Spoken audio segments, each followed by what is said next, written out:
নমস্কার, শুভ সন্ধ্যা। আজকে শনিবার 7 জুন 2025। বাকচক্রের নতুন পথ চলা বিবেকানন্দ ঘরে ঘরের আজকে 213তম 213th সাপ্তাহিক ধারাবাহিক বক্তৃতামালায় আপনাদের সকলকে সাদর অভ্যর্থনা ও আমন্ত্রণ জানিয়ে আজকের অনুষ্ঠান শুরু করছি।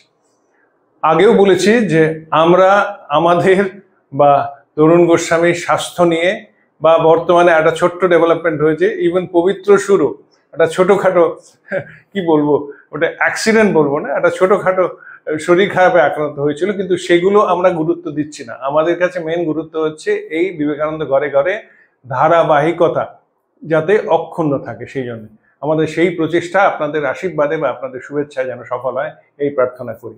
সুতরাং সময়ের বেশি নষ্ট না করে আজকে যেহেতু বক্তা এবং বিষয় কোনো পরিবর্তন নেই, বক্তা শ্রী তরুণ গোস্বামী, যার পরিচয় নতুন করে দেওয়ার নিষ্প্রয়োজন, আর বিষয় স্বামী বিবেকানন্দ। কারণ গত সপ্তাহে আপনারা দেখেছিলেন যে মাসের শেষ সপ্তাহ হিসেবে শ্রীমায়ের প্রতি উৎসর্গীকৃত ছিল। আজকে আবার আমরা স্বামীজির কাছ থেকে ফিরে এসেছি। সুতরাং আসুন আমরা আমাদের সেই পরিচিত প্রার্থনা সঙ্গীত, রবীন্দ্রসঙ্গীত, যেটা গেয়েছেন বাকচক্রেরই সিনিয়র মোস্ট সদস্য শ্রী রমেশ চন্দ্র বন্দ্যোপাধ্যায়, তার গাওয়া সেই প্রার্থনা সঙ্গীত শুনে আজকে আমাদের অনুষ্ঠান শুরু করছি। ভালো থাকবেন, নমস্কার।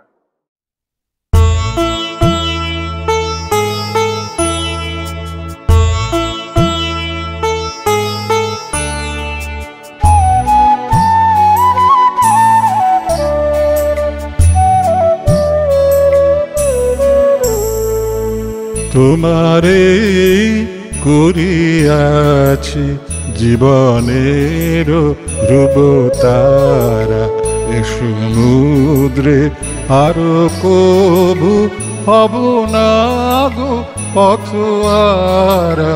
তোমারে করিয়াছি জীবনের ধ্রুবতারা।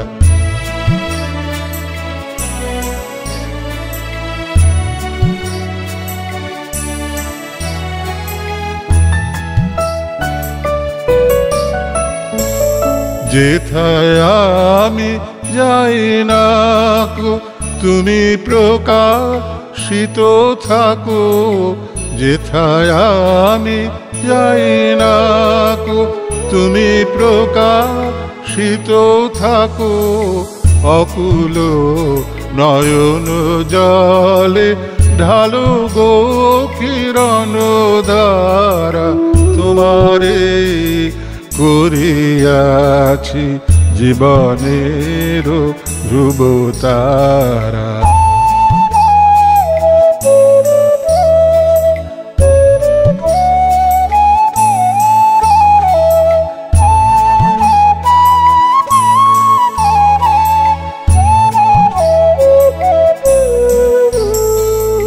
তব মুখ সদা মনে জাগিতেছে সঙ্গপানে, তিলেকো অন্তর হলে নাহিরি কুল কিনারা।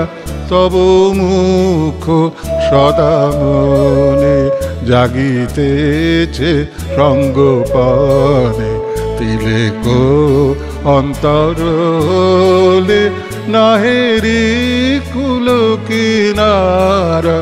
কখনো বিপথে যদি ভ্রমিতে চাহে হৃদি, কখনো বিপথে যদি ভ্রমিতে চাহে হৃদি, অমনীয় মুখ হেরি শরমে যে হয় সারা। তোমারে করিয়াছি জীবনের ধ্রুবতারা, এ সমুদ্রে আরো কবু হব না গো পথহারা।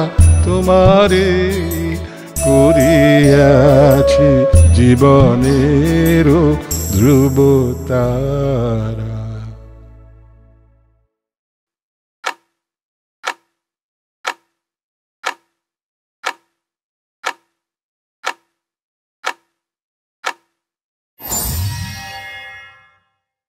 নমস্কার। আজকে আমরা স্বামীজির একটি চিঠি পড়ব। স্বামীজি লিখেছিলেন মেরি হেলকে 1899 সালের আগস্ট মাসে। স্বামীজি মেরি হেলকে বেশ কয়েকটা চিঠি লিখেছেন, আপনারা জানেন। স্বামীজি এখানে তার নিজের দ্বিতীয়বার লন্ডনে যাওয়ার অভিজ্ঞতার কথা লিখছেন। আবার লন্ডনে হাজির, এবার কোনো ব্যস্ততা নেই, টানা হ্যাচড়া নেই, চুপটি করে এক কোণে পড়ে যুক্তরাষ্ট্রে যাবার প্রথম সুযোগের অপেক্ষায় আছি। বন্ধুরা প্রায় সকলেই লন্ডনের পল্লী অঞ্চলে কিংবা অন্যত্র চলে গেছেন, আর আমার শরীরও বিশেষ সবল নয়। এই যে স্বামীজি লিখছেন না, স্বামী যখন দ্বিতীয়বার পাশ্চাত্যে গেলেন, যেসব মানুষ 1897 সালে জাহাজ ঘাটে এসে অশ্রু বিসর্জন করেছিল যে স্বামীজি ভারতবর্ষে ফিরে আসছেন, 1899 সালে তারাই বিবেকানন্দ থেকে সরে যায়। তার বড় কারণ ছিল স্বামীজির বিরুদ্ধে প্রচার। এই প্রচারটি করা হয় যে স্বামীজি যতই বক্তৃতা করুন না কেন, আসলে তার সমর্থক হচ্ছেন মহিলারা। দ্বিতীয় বলা হয় যে প্রফেটের কখনো ডায়াবেটিস হয় না। এইভাবে নানাভাবে স্বামীজিকে হেনস্থা করা হয়। কিন্তু স্বামীজি তো আপনারা জানেন যে সামনের দিকে তাকানোর লোক, এগুলো গায়ে মাখেননি। অবশ্যই দুঃখ পেয়েছিলেন। যখন লন্ডনে গিয়ে পৌঁছলেন তখন দেখলেন জাহাজ ঘাটে কেউ নেই, মানে স্টার্ডি অবধি আসেননি, এবং স্টার্ডির সঙ্গে এই স্বামীজির দূরত্ব শুরু হয়। এবং স্বামীজি সেইখানে মেরি হেলকে লিখছেন যে এই নৈরাশ্য, নির্বাসনা ও লক্ষণহীনতার সঙ্গে প্রকৃতির ঐক্য আছে। প্রকৃতিতে কোনো সামঞ্জস্য, যুক্তিবিচার বা পারম্পর্য নেই। যেমন বিশৃঙ্খলা আগেও ছিল, এখন তেমনই আছে। মনের কথা স্বামীজি বলছেন যে মনে কখন কি হয় তা সেটা বোঝা খুব কঠিন, খুব কঠিন। এই নৈরাশ্য, নির্বাসনা ও লক্ষণহীনতার জন্য প্রকৃতির ঐক্য আছে। এই খেলার জগৎ কোথায় থাকতো, আর খেলাই বা কেমন করে চলতো যদি এই খেলার মর্ম আমাদের আগে থেকেই জানা থাকতো। চোখ বেঁধে আমাদের খেলা, এই খেলা আমাদের মধ্যে কেউ শয়তানের অভিনয় করছে, কেউ বা বীরের, কিন্তু যেন এই সবই নিছক খেলা, এইটুকুই একমাত্র সান্ত্বনা। রঙ্গমঞ্চ সিংহ, ব্যাঘ্র, দানব আর আরও কত কি জীবই না আছে, কিন্তু সকলেরই মুখে বন্ধনী আটা। তারা তীক্ষ্ণ শব্দ করে কিন্তু কামড়াতে পারে না। জগৎ আমাদের আত্মাকে স্পর্শ করতে পারে না। তুমি চাও, শরীর বিদীর্ণ হলেও বা রক্তের ধারা বইলেও অন্তরের গভীরে শান্তি অনুভব করতে পারো। আর তা পারার উপায় হলো নৈরাশ্য বা সকল আশা বিসর্জন করে দেওয়া। তুমি কি তা জানো না? একটি অন্ধকার হতাশার মনোভাব নয়, বিজয়ের বিজিত বস্তুর প্রতি যে অবহেলা, এ হলো তাই। কোনো কিছুকে পাবার জন্য যে যেমন লড়াই করে, পাবার পর তেমনই সেটা তার অযোগ্য বলে মনে হয় এবং ছুঁড়ে ফেলে দেয়। একেবারে সাংঘাতিক মনোবৈজ্ঞানিক ব্যাখ্যা স্বামীজি দিয়েছেন। আমাদের যে গোটা জীবন আমরা পাবার জন্য লড়াই করি, এবং যখন সেটা পাওয়া যায় তখন সেদিকে আমরা ফিরেও তাকাই না। দ্বিতীয়ত, আমাদের মধ্যেই হিংস্র মানুষ রয়েছে, আমাদের মধ্যেই বাঘ, সিংহ সব রয়েছে। তারা নানাভাবে আমাদের আহত করার চেষ্টা করে এবং তীক্ষ্ণ শব্দ করে, কিন্তু কামড়াতে পারে না। আমার সঙ্গে খুব পরিচয় হয়েছিল ডক্টর পঞ্চানন ঘোষালের। তিনি কলকাতা পুলিশের ডেপুটি কমিশনার ছিলেন, খুব বড় মনোবিজ্ঞানী ছিলেন। তিনি বলতেন যে মানুষ হচ্ছে বর্ন ক্রিমিনাল, কিন্তু সেখানে কিছু কিছু মানুষ রিফাইন্ড হন, যেমন যীশুখ্রিস্ট, ভগবান বুদ্ধ, শ্রীরামকৃষ্ণ, স্বামীজি, চৈতন্যদেব প্রভৃতি। পাশ্চাত্যের একটা মনোবিজ্ঞানের মতবাদ আছে, তারাও এটিতে বিশ্বাস করে যে মেন আর বর্ন ক্রিমিনাল। তার কারণ হচ্ছে যে একমাত্র মানুষ যে অপর প্রাণীকে আহত করে, হিংসা করে এবং পরশ্রী কাতরতায় ভোগে। বাঘ কিন্তু পরশ্রী কাতরতায় ভোগে না। দেখে তাতে কোনো ক্ষমতাশালী বাঘ এসছে, তখন সেটিকে আক্রমণ করে, কারণ তার রাজত্ব চলে যাচ্ছে বলে। মানুষ পরশ্রী কাতরতায় ভোগে। মানুষ, সবচেয়ে বড় কথা হচ্ছে যে পিছনে আমরা যে কথা বলি তার 90% কথা হচ্ছে পরনিন্দা পরচর্চা। এই পরনিন্দা পরচর্চা বড় ভয়ঙ্কর জিনিস, বড় ভয়ঙ্কর জিনিস। আমি সারা জীবন বহু মানুষ দেখেছি, সাধু দেখেছি, গৃহী দেখেছি, বনে সাধনা করছেন সাধু দেখেছি, কিন্তু খুব কম মানুষের মধ্যে পেয়েছি যারা এতে বিচলিত হন না। আমার খুবই বন্ধু কলকাতা উইমেন্স কলেজ ক্যালকাটার অধ্যাপিকা অনুপমা চৌধুরী, তিনি বৌদ্ধ দর্শনে বিশ্বাস করেন এবং জীবনটা অনেকটাই এইভাবে গড়ার চেষ্টা করেন। আমরা তো জীবনটা গড়ার চেষ্টা করি, জীবনটা মানে পেয়ে যাওয়া নয়, পাওয়ার জন্য নিজেকে প্রস্তুত করা। তাঁর জীবনে দেখেছি যে তিনি কোনো জিনিসকেই গায়ে মাখেন না। এই গায়ে না মাখাটা একটা বড় জিনিস। আমি কত মানুষকে দেখেছি যে আপনি যখন সমালোচনা করছেন সঙ্গে সঙ্গে সেই মানুষটি রেগে গিয়ে যারা সমালোচনা করছেন তাদের অভিসম্পাত করেন। যাদের সম্বন্ধে বলা হলো সেটা তো সত্যি কথা নয়, তারা হয়তো সমালোচনা করছে না, যিনি বলার তিনি হয়তো বাজে কথা বলেছেন, কিন্তু তাতেই তার এমন রিয়াকশান, সে সাংঘাতিক। কারণ আমরা সব সময় নিজের মান মর্যাদাকে অক্ষুণ্ণ রাখতে চাই এবং সব সময় মনে করি যে আমি হচ্ছি শ্রেষ্ঠ।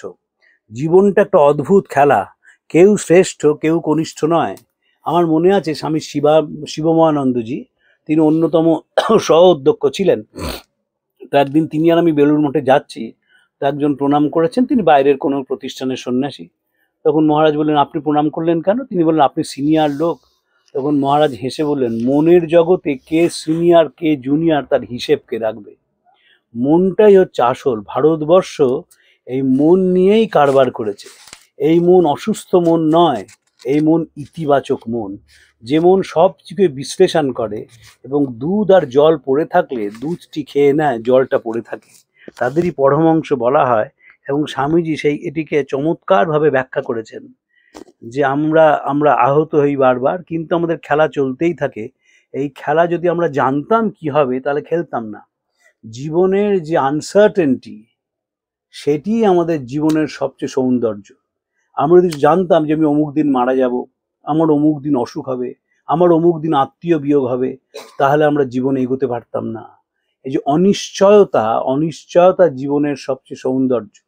আমি যে পেশার মধ্যে আছি, সাংবাদিকতা এবং রিপোর্টিং, সেই রিপোর্টিংয়ের প্রথম কথা হচ্ছে অনিশ্চয়তা। বিবেকানন্দ সেই অনিশ্চয়তাকে জীবনে ভালোবাসতে পেরেছিলেন, মন প্রাণ দিয়ে ভালোবেসেছিলেন। তাই জন্য বলছেন, আমার এই প্রেমে উন্মত্ততা আছে কিন্তু কোনো বন্ধন নেই। যে বন্ধনহীন একটা জীবন, এটা বড় সাংঘাতিক। অনেকেই মনে করেন যে এটা বুঝি নেগেটিভ ট্রেট। একেবারেই নেগেটিভ ট্রেট নয়, সবচেয়ে পজিটিভ হলেই মানুষ বন্ধনহীন হয়। বন্ধনহীন যখন হয় তখন সে সব কিছুর মধ্যেই ডুবে থাকে, কিন্তু কোনো জিনিসের আসক্তি তৈরি হয় না। যে মুহূর্তে আসক্তি তৈরি হয় সেই মুহূর্তে যে মানুষটির সঙ্গে তার বন্ধন, তাকে সে মানসিকভাবে তার উপর চাপ সৃষ্টি করে, তার উপর রাজত্ব করে, এবং সে যেমনটা চায় যদি সেইভাবে না চলেন তাহলে তার ভেতরে একটা প্রথমে উষ্মা তৈরি হয়, পরে ঘৃণা তৈরি হয়, এবং ফ্রয়েড বলবেন মৃত্যু কামনাও তৈরি হয়। তাই জন্য জীবন একটা বিচিত্র জিনিস। স্বামীজি বারবার বলছেন, life is a development of A being under circumstances ready to press it down. Development and আনফোল্ডমেন্ট of A being under circumstances. জীবনটা হচ্ছে যে ভেতরের যে অন্তরাত্মা, সেটির উন্নতি। আনফোল্ডমেন্ট of A being under circumstances tending to press it down. এটিকে বারবার দমিয়ে রাখার চেষ্টা করা। সমাজ দমানোর চেষ্টা করে, আত্মীয়রা দমানোর চেষ্টা করে, পরিবার দমানোর চেষ্টা করে, পারিপার্শ্বিক অবস্থা দমানোর চেষ্টা করে।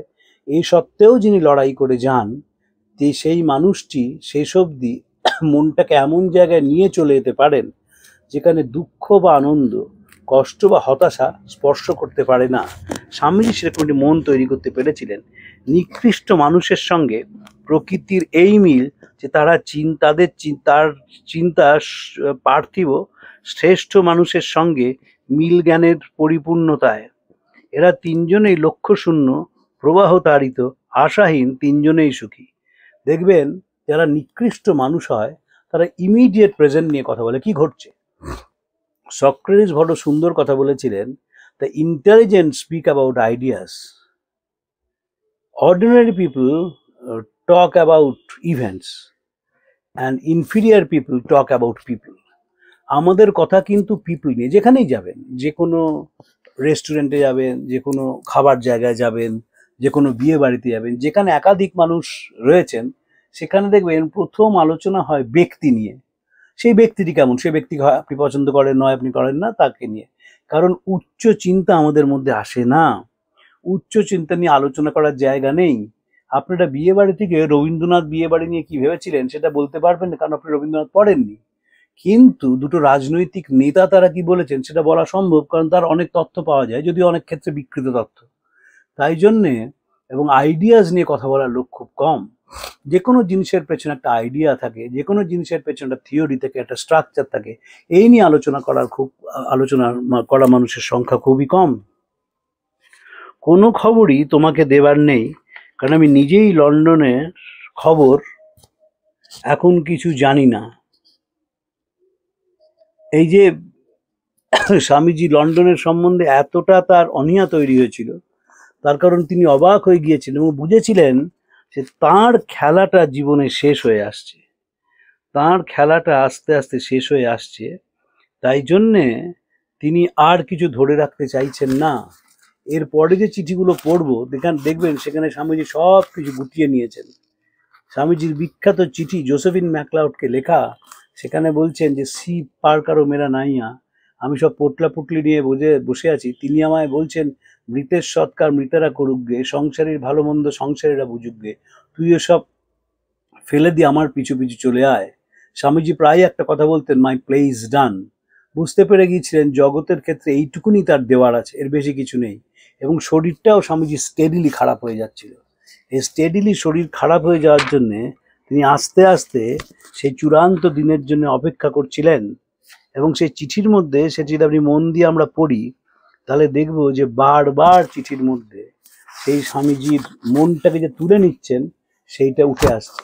আমরা মনটা যে তোলার কথা বলে আমরা মন তুলতে পারি না, আমরা রামের বদলে তুলে শ্যামের দিকে মন চলে যায় আমাদের। জগৎ থেকে মন তোলা এটা সবচেয়ে কঠিন কাজ। কেন কঠিন কাজ?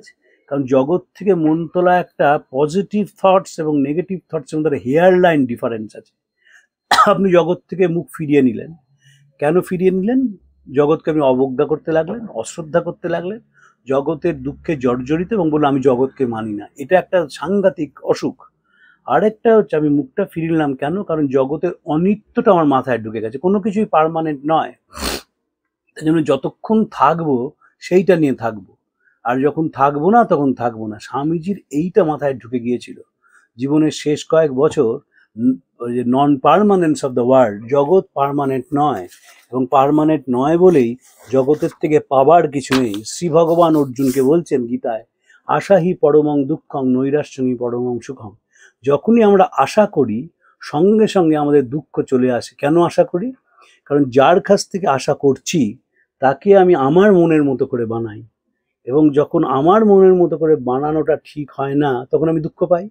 স্বামীজি সবে ঊর্ধ্বে চলে গিয়েছিলেন, এবং স্বামীজির একটা থিওরি ছিল যে এসবের থেকে বাঁচা যাবে কি করে। জগতে থাকতে গেলেই কেউ দুঃখ দেবে, জগতে থাকতে গেলেই কেউ কষ্ট দেবে, জগতে থাকতে গেলেই বারবার আশাহত হতে হবে। বাঁচার উপায় কি? স্বামীজির বাঁচার উপায় ছিল মানুষের জন্য সীমাহীন কাজ। এটাই স্বামীজির অরিজিনাল থটস, যে আমি জগৎটাকে সুন্দর জায়গায় পরিণত করতে পারি আমি যদি সবসময় কাজের মধ্যে থাকি। তাই জন্য স্বামীজি বারবার বলছেন ওয়ার্ক ইজ ওয়ার্শিপ। এবং সেই কাজটা কেমন হবে? A leader is one who undaunted by the waves of sansar which is full of errors and delusions and sufferings, with one hand wipes the tears of others and with the other unshaken shows the path of deliverance. নেতা হচ্ছে এক হাত দিয়ে মানুষের চোখের জল মুছিয়ে দেয় এবং অন্য হাতে তার এগিয়ে যাওয়ার পথ বাতলে দেয়। এই যে জীবনটাকে কাজের মধ্যে রাখা, এবং স্বামীজির প্রত্যেকটা চিঠিতে দেখবেন নানাভাবে কাজ এসছে। যখন গুডউইন মারা গেছেন তার মাকে স্বামীজি লিখছেন যে ক্লান্তি কাকে বলে সে জানতো না। এই যে সর্বক্ষণ কাজের মধ্যে থাকা, কাজের মধ্যে থাকলে কি হয়? এক হচ্ছে যে কাজের মধ্যে থাকলে আলস্য স্পর্শ করতে পারে না, বলাই হয় an idle mind is a devil's workshop। আর দ্বিতীয় হচ্ছে কাজের মধ্যে থাকলে এই জীবনের অনিশ্চয়তারা খুব ভালো করে বোঝা যায়। আমি জানি না যে এটা আমি সফল হব কিনা, কিন্তু আমি আমার কাজটাকে নিপুণতার সঙ্গে করি, এটাকে যথার্থ কর্মযোগ বলা হয়। আর আপনি যদি আশা করে কর্ম করেন তাহলে যে মুহূর্তে আশাটা হলো না আপনি তো কর্মই ছেড়ে দিয়ে চলে গেলেন।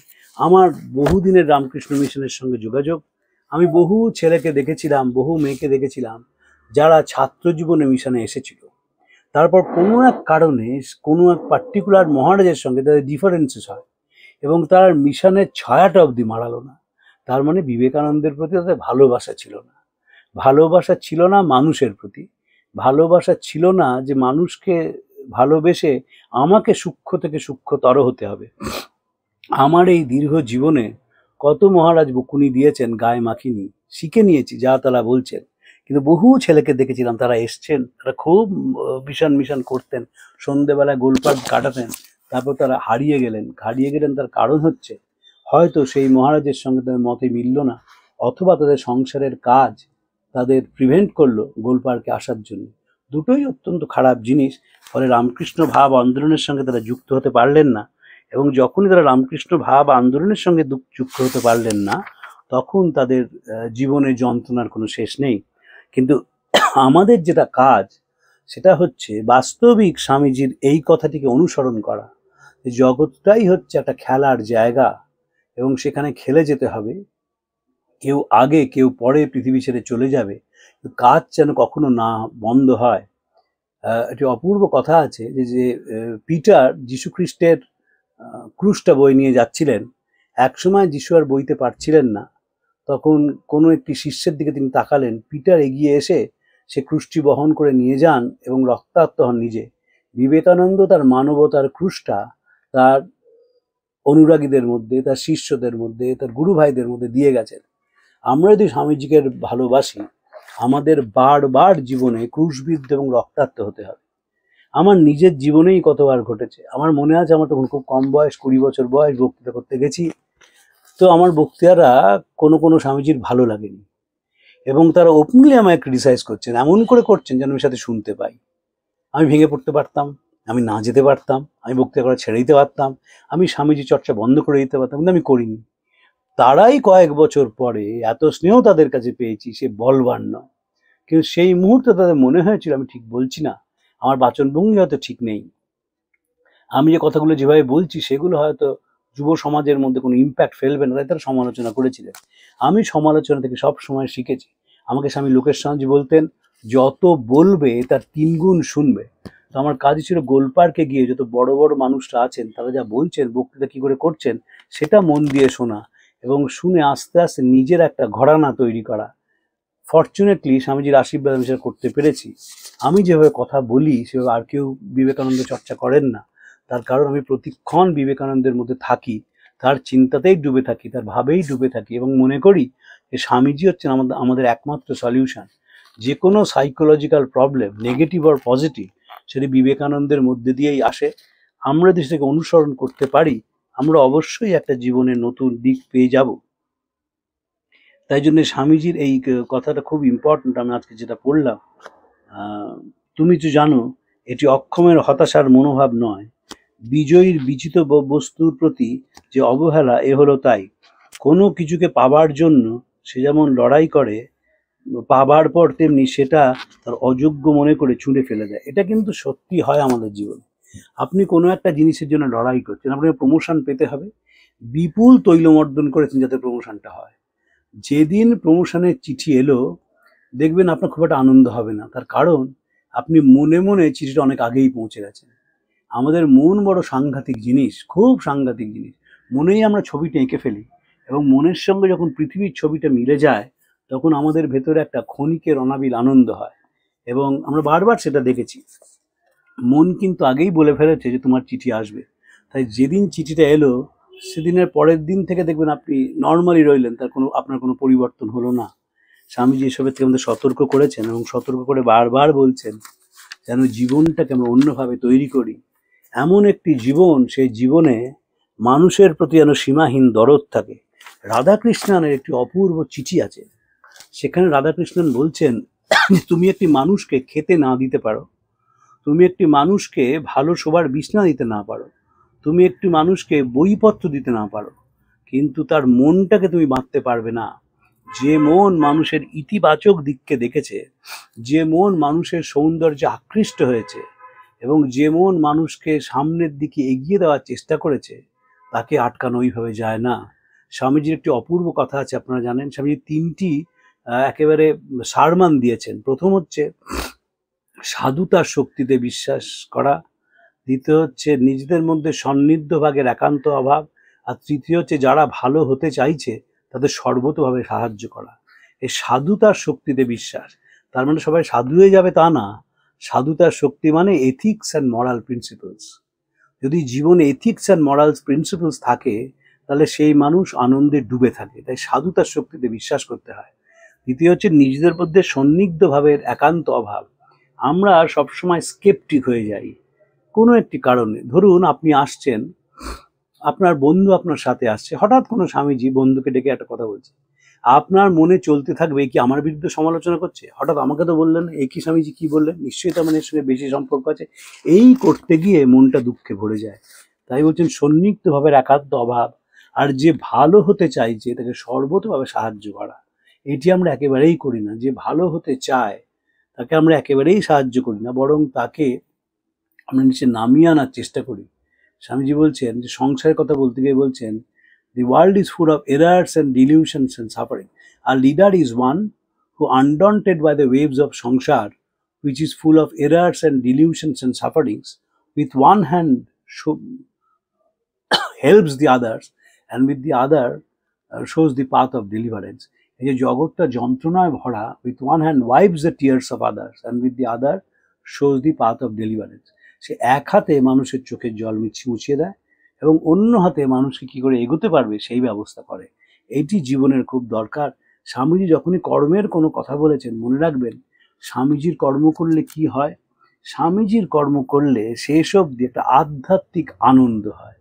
এটা একটা ভারতবর্ষের আধ্যাত্মিক ইতিহাসে একটা নতুন কনসেপ্ট, যে আমি যদি মানুষের জন্য কাজ করি, যাকে আমি চিনি না, জানি না, যে আমার বর্ণের নয়, আমার গোত্রের নয়, আমার গোষ্ঠীর নয়, তাহলে একটা অনাবিল আনন্দ হয়। এই যে আনন্দ হয়, এইটা একটা বড় সাংঘাতিক জিনিস। এবং এইখানেই স্বামীজির ইউনিকনেস। স্বামীজি যে পৃথিবীতে কি দিয়ে গেলেন সেটা হচ্ছে একমাত্র কাজ। মানুষকে সব যন্ত্রণা থেকে মুক্তি দিতে পারে, তার অহংকার থেকে মুক্তি দিতে পারে, তার আলস্য থেকে মুক্তি দিতে পারে। গুডউইন মারা যাওয়ার পর তার মাকে স্বামীজি লিখছেন যে আলস্য কাকে বলে সে জানতো না। স্বামীজি সব সময় চেয়েছেন যে মানুষ যেন কাজ করে, কাজের মধ্যে থাকে। কাজের মধ্যে থাকলেই কিছু হয় না। স্বামীজি এটা প্রত্যক্ষভাবে দেখেছিলেন। যখন তিনি হিমালয়ে যান, দেখেন সাধুরা সকালে উঠে কেউ চিনটে মাছছে তো মাছছেই, কেউ কমণ্ডলু পরিষ্কার করছে তো করছেই, আর গতকাল রাতে কোথায় ভান্ডারা খেয়েছে তার আলোচনা হচ্ছে। সেই ভান্ডারা খাওয়া নিয়েই তর্ক বিতর্ক শুরু হচ্ছে। এবং স্বামীজি থেকে বিরক্ত হয়েছিলেন, তাই কি করলেন যে সাধুদের কাজের মধ্যে ঢুকিয়ে দিলেন। এমন কাজের মধ্যে ঢুকিয়ে দিলেন যে তাদের কোনো ফুসরত রইল না। এবং তারা দৃষ্টান্ত স্থাপন করলেন যে তুমি সবসময় কাজ করে যাও। গীতায় তো শ্রী ভগবান কাজের কথা বলছেন, কিন্তু সংসারে কিভাবে কাজ করতে হবে গীতায় শ্রী ভগবান সেটিকে ব্যাখ্যা করেননি। বিবেকানন্দ ব্যাখ্যা করলেন। প্রথমে বললেন ওয়ার্ক অ্যান্ড ওয়ার্শিপ, তারপর বললেন ওয়ার্ক অর ওয়ার্শিপ, তারপর বললেন ওয়ার্ক ইজ ওয়ার্শিপ, কর্মই ধর্ম। এবং সবসময় তিনি কাজের কথা বলছেন, ওয়ার্ক আনটু ডেথ। এই ছিল বিবেকানন্দের কথা। বলছেন একটি জায়গায় এমন হতে পারে যে আমি হয়তো এই দেহের বাইরে যাওয়া বা দেহকে জীর্ণ বস্ত্রের ন্যায় পরিত্যাগ করাই বুঝবো শ্রেয়, কিন্তু আমি কোনোদিন কর্ম থেকে ক্ষান্ত হব না। যতদিন না পৃথিবীর মানুষ ঈশ্বরের সহিত একাত্ম অনুভব করছে, আমি ততদিন মানুষের মনে প্রেরণা যোগাতে থাকবো। কিসের প্রেরণা? প্রেরণাটা হচ্ছে সাহায্য দাও, সেবা দাও, যা দেবার আছে তুমি দিয়ে দাও, সাবধান বিনিময়ে কিছু চেয়েও না। আমাদের দুর্ভাগ্য যে আমরা যখন স্বামীজি পড়ি তার কথাগুলোকে ইমপ্লিমেন্ট করার চেষ্টা করি না। যদি আমরা ইমপ্লিমেন্ট করতে পারতাম তাহলে আর কি হতো জানি না, তবে নিজের জীবনটা খুব সুন্দর হয়ে যেত। লোকে বলতেই পারেন যে এই সমাজে তো এই ইমপ্লিমেন্টেশন সম্ভব নয়। আমার ঘর আছে, সংসার আছে, স্ত্রী পুত্র কন্যা আছে, অফিস আছে, জগৎ আছে, সমাজ আছে, সব জায়গায় সম্ভব। আপনি যদি একটা দৃষ্টান্ত স্থাপন করেন, দেখবেন সবাই সেই দৃষ্টান্তটিকে অনুসরণ করছে। আমরা দৃষ্টান্ত স্থাপন করি না। আমরা দৃষ্টান্ত স্থাপন করতে ভয় পাই। আমরা কর্ম করি না বলে আমরা খুব তাড়াতাড়ি ক্লান্ত হয়ে যাই। তারপর হাজার বেলুড় মঠ, জয়রামবাটি, কামারপুকুর, মায়াবতী আমাদের শান্তি দিতে পারে না। কেন শান্তি দিতে পারে না? কারণ পাশের মানুষটির যন্ত্রণা আমি অনুভব করতে পারিনি। পাশের মানুষটির দুঃখ আমি অনুভব করতে পারিনি। আমি কয়েকদিন আগে স্বামী অখণ্ডানন্দের একটি চিঠি পড়ছিলাম। তিনি বারবার করে সেই চিঠিতে বলছেন যে মানুষের দুঃখটি অনুভব করাই হচ্ছে, স্বামীজি বারবার বলেছে, সেটাই আমাদের একমাত্র কাজ। এবং যখন মানুষের দুঃখ অনুভব করা যায় তখন সেই মানুষের ভেতর থেকে একটা শক্তি আসে, সেই শক্তি জগতের সব অশুভ শক্তিকে সরিয়ে দিতে সাহায্য করে। স্বামী শারদানন্দজিকে পরিচয় করিয়ে দিয়ে অশ্বিনী কুমার দত্ত বরিশালে বলেছিলেন, এরা শ্রীরামকৃষ্ণের সন্তান, এরা যেখানে যান সেখানে আলো জ্বলে ওঠে, অন্ধকার প্রবেশ করতে পারে না, কাজ দিয়েই শুধুমাত্র আলোটা জ্বালানো যায়।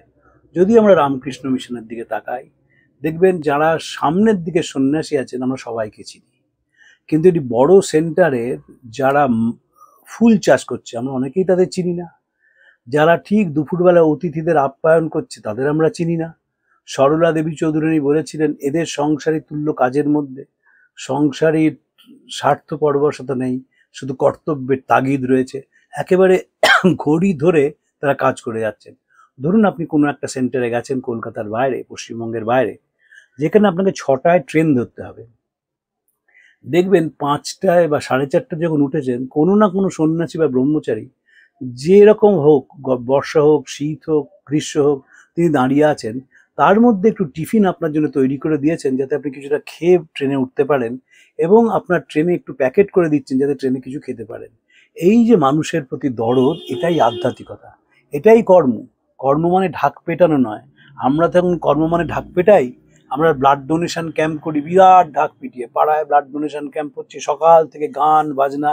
তারপর একসময় মন্ত্রী এলেন, তারপর রাজনৈতিক দলের কর্তারা এলেন, তারা সবাইকে ইন্সপায়ার করছেন রক্ত দেওয়ার জন্য, নিজেরা দিচ্ছেন না। এইভাবে আমাদের চলে। কিন্তু কর্ম যে করবে সে কারুর প্রত্যাশা করবে না, কিছু নিভৃতে সকলের অলক্ষ্যে কাজ করে যাবে। স্বামীজি বাথরুম পরিষ্কার করছেন বেলুর মঠে, একজন ব্রহ্মচারীকে বলছেন একটু জল দে তো বাথরুমে, তখন সেই জলটা তিনি দিচ্ছেন, তার নাম স্বামীজি ভুলে গেছেন, বলছেন এই ক্যাবলা জল দে, তো ক্যাবলা বলাতে সেই ছেলেটির একটু মনে লেগেছে। তখন স্বামীজি বলছেন যে আরে নামে কি এসে যায়, নাম তো একটা নামই, যেমন লোকে বলে বিবেকানন্দ। বাস্তবিক তিনি কোনো কিছুই মানতেন না, তিনি জানতেন আমাকে কাজ করে যেতে হবে। সমাজ কি বলল, সমাজ কতখানি সমাজ সমালোচনা করলো, সমাজ আমাকে বিবিকা আনন্দ বলল কি বললো না, তাদের কিচ্ছু এসে যায় না। আসি এই রঙ্গস্থলে, কত লোকে কত বলে, সকল কথায় মোর নাহি প্রয়োজন, যার মনে আসি যাহা তিনি করিবেন তাহা, আমার কার্য আমি করিব এখন। গিরিশচন্দ্র ঘোষের বিখ্যাত কথা, আমার কার্য আমি করিব এখন। স্বামীজি বলতেন মাই প্লে ইজ ডান। সত্যি তিনি কাজ শেষ করে নিজ নিকেতনে চলে গিয়েছিলেন। আমাদের 2500 বছরে চিন্তার খাদ্য দিয়ে গেলেন। আমরা সত্যি যদি একটা সমাজ তৈরি করতে পারি, যেটি শ্রেণীহীন শোষণহীন সমাজ, যে সমাজে নিঃস্বার্থ ভালোবাসা হবে সমাজের গাইডিং প্রিন্সিপাল, তাহলে জগৎটাকে পাল্টানো যায়। আমরা বস্তা পচা জিনিস নিয়ে থাকতে ভালোবাসি, আমরা মনে করি যে এই নিয়েই আমাদের জীবন কাটাতে হবে, তাই জন্য আমরা উচ্চ চিন্তা করতে পারি না। আর পারি না বলেই আমরা যখন পৃথিবী ছেড়ে চলে যাই তখন কোনো আনন্দ থাকে না। বলা হচ্ছে আমরা আনন্দ থেকে আসি, আনন্দে থাকি এবং আনন্দে লীন হয়ে যাই। এবং আনন্দ উপভোগ করতে গেলে একমাত্র মনের দরজাটা খুলে দিতে হয়, সেখানে মানুষকে বসার একটা জায়গা দিতে হয়, এবং সেই মানুষকে সেবা করে নিজে কৃতার্থ এবং ধন্য হতে হয়। আজকে এই অবধি রইল। আপনাদের সবাইকে নমস্কার জানিয়ে আজকে শেষ করছি। প্রাণারাম প্রাণারাম প্রাণারাম প্রাণারাম প্রাণারাম প্রাণারাম। কি যেন লুকানো নামে তাই মিষ্ট এত তব না। প্রাণারাম প্রাণারাম।